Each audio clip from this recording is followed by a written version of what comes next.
This is Hidden Killers Week in Review. A look back at the most prolific stories of the week. Welcome to the podcast. If you'd like to listen to an ad-free version of this episode and all of our episodes, then search True Crime Today Premium Plus on Apple Podcasts and press subscribe. That's our premium channel where all of our ad-free and advanced episodes live, all in one place. True Crime Today Premium Plus. Search it on Apple Podcasts and press subscribe. Even try it for 3 days free. They thought they'd get away with it until now. This is Hidden Killers with Tony Brueski, featuring retired FBI Special Agent Jennifer Coffindaffer. I'm Tony Brueski, and today we dive headfirst into a question that feels almost too unsettling to ask. What happens when justice, abuse, and revenge collide in one brutal act? The Menendez brothers' story isn't just about a high-profile family tragedy or a sensational trial from the 90s. No, this is a story about what happens behind closed doors, where privilege masks pain, and a picture-perfect family portrait conceals unthinkable secrets. At the heart of all this lies a haunting dilemma. Were Lyle and Eric Menendez cold-blooded killers? Or were they victims who snapped under the unbearable weight of years of abuse? And if they were victims, what does that mean for the system that judged them and the society that never saw it coming? Today, we confront these unsettling truths. We'll unpack the latest revelations, re-examine old motives through a modern lens, and ask the uncomfortable question, how much psychological damage can one endure before breaking? And what happens when that breaking point ends in murder?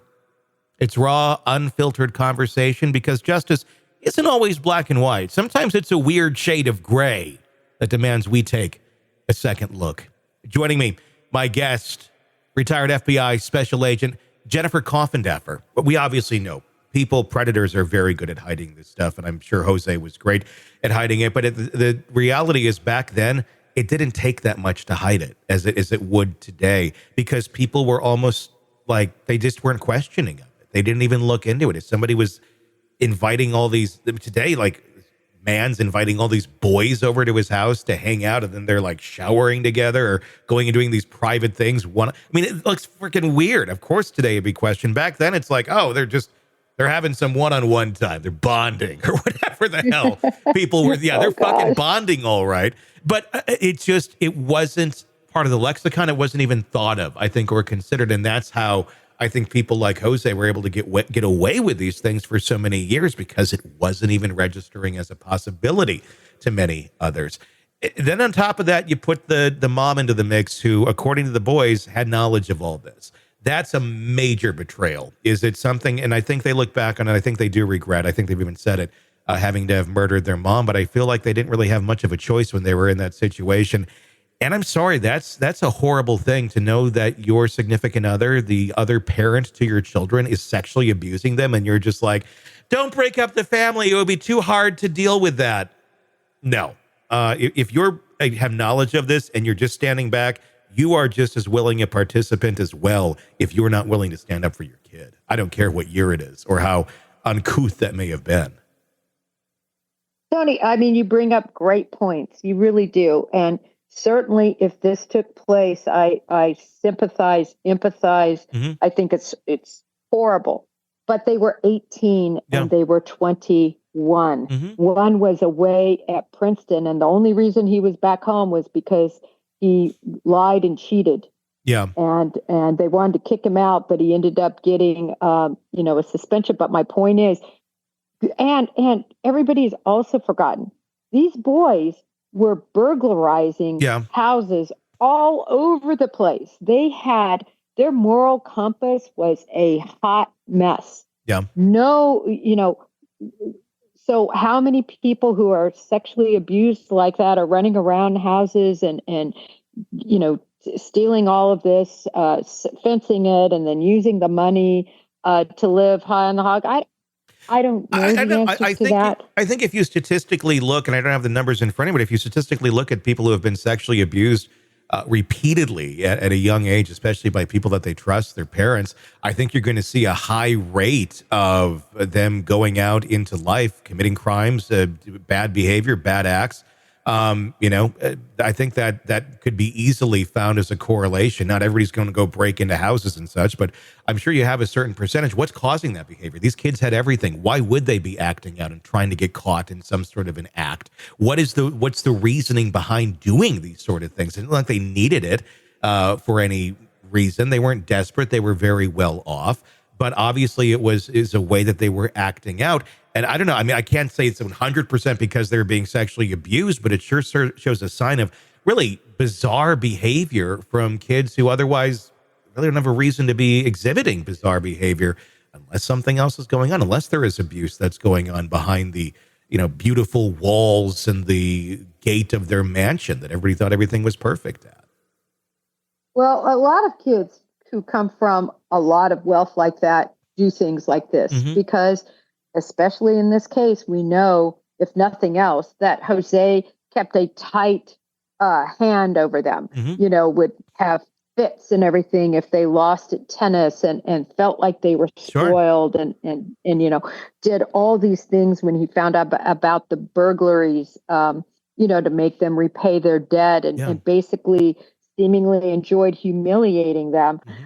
So I have no doubt that they wanted to get out from underneath the hand of this guy and get to their money. That's what I think the motive was. I know it's very unpopular right now. The whole needle has shifted.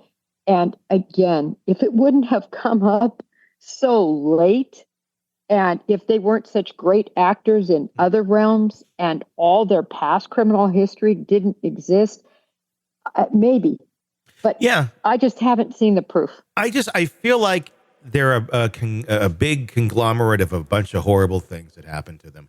And I think some of it was ended up mixing together. Was there some desire to get that money? Sure. I bet there certainly was. Was there a desire to get away from someone who'd been abusing you your entire life? Sure. Was there anger at mom for enabling it? Yes. Was the correct answer to the puzzle, let's go kill them? No, probably not. Not a great idea. But if you look at like battered spouse syndrome and what we understand today about abuse and psychology and how that can all just build up to such a breaking point, I think it makes a lot more sense that they did what they did. And maybe there was a bit of greed mixed into it, but I don't think greed was a mitigating factor. I think if it was just greed, none of this would have happened. You mix in the sexual abuse to it and the hate and the just that fire that would be brewing deep down to destroy the person that did that to you and maybe doing it to other people, I imagine is very, very great. And if there's a promise of some wealth on the other side after you get rid of the person who's destroyed you your entire life, I guess maybe it's a little like light at the end of the tunnel. But I do think the sexual abuse is what drove it more than anything. Yeah, the money in, it puts a kind of a little different spin on it. But again, all these years later, if the abuse took place, my opinion is that they've served their time. But let me ask you this, Tony. Yeah. For all the people that, at least in my view, they're truly victims. Yeah. They endured horrible things by their parents, incest and molestation.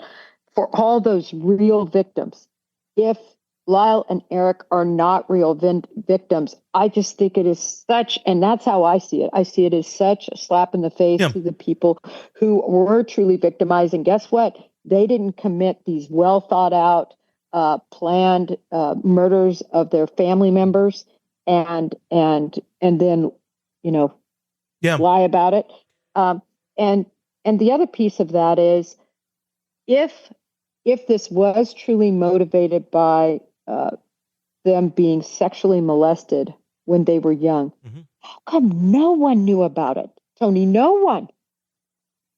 Well, I'm going to disagree with you there because the cousin has said that they kind of suspected it. The female cousin said it was brought up at one point in time, but never really, examined much further. Again, people didn't talk about this. So that's not shocking to me that no one knew about it. I think a lot of people did know that Jose was doing this, that didn't even know that the brothers were having this happen to them. I mean, including the Menudo guy. I mean, there's a lot of logical reasons why this wasn't talked about for so many years. If we're going to have that argument on why did these men not talk about it, then the same question can be asked of all females too. Why didn't you report it earlier? Why is it taking all these years later to come back? Because of the trauma, because that's how our brains work is really the answer. Logically, does it make any sense in terms of fighting crime, in terms of getting these people and catching them? Does it make any sense? No, not at all. But it's self-preservation, I think, that keeps people from holding back. Is that the case here with the Menendez brothers? Probably not to the full extent that we see in other cases. But I do think that is certainly part of the equation here, and that we're talking about 3 different decades where this all would have taken place in different steps and different stages, and coming to terms with it and coming out with it. You got to look at it in the perspective of those different eras, and I know you do. So I agree. If they are in fact guilty, I mean, we know they did it, but if they were not abused, yes, what a slap in the face. I do believe they were, though. And that being said, that's where I believe that justice is now being served, or that the chance for them to have some freedom after what they endured, I think, is called for. And so what does that mean, Tony, as a precedent we're setting? So now individuals who are accused of murdering their parent or the person that purportedly sexually abused them, do they come out now and does everybody just go to the floodgates and say, listen, I was abused and that's why I committed that murder. That's why I set them on fire. That's why I slit their throat. That's why I killed them with 15 rounds. That's why I reloaded. At what point does it end? This is so precedent setting. I think those cases need to be looked at. I think any case that was involving a murder of someone back in those days, and the reason was abuse, I think those should be relooked at. We're in a very different place and very different understanding of how all of those things work psychologically. So yeah, I think they deserve some review. Are all of them worthy of being released? No, not at all. And some of them were just, premeditated, cold-blooded murder. But I think you probably got a handful of people, probably more than a handful of people, who went out, stood up for themselves. Unfortunately, it ended in the murder of their perpetrator. But in their mind at that point in time, it looked very much justified. I think if this happened today, I think we'd have a very different trial. And I've said too, if it was Erica and Layla, I don't think we'd be even having this conversation. It's a different mindset when it was men and boys. It still is today to a certain extent. We're getting further. But yeah, I think the answer is yes. We need to relook at some of those cases from a different place in time where we weren't looking at things from a more compassionate standpoint to those who've been abused. Welcome to the podcast. If you'd like to listen to an ad-free version of this episode and all of our episodes, then search True Crime Today Premium Plus on Apple Podcasts and press subscribe. That's our premium channel where all of our ad-free and advanced episodes live, all in one place. True Crime Today Premium Plus. Search it on Apple Podcasts and press subscribe. Even try it for 3 days free. You're in the thick of a true crime saga, every detail sinking in, and then, wham, a commercial about something you couldn't care less about. It's like being served a microwaved dinner at a 5-star restaurant. But it doesn't have to be this way. Go for True Crime Today Premium Plus on Apple Podcasts. With True Crime Today Premium Plus, you get uninterrupted, ad-free episodes, extended interviews that dig even deeper into the muck, and early access so you can brag to your friends. It's like ordering the secret menu at a crime buffet. So, search for True Crime Today Premium Plus on Apple Podcasts, subscribe, and savor every twisted detail without interruption.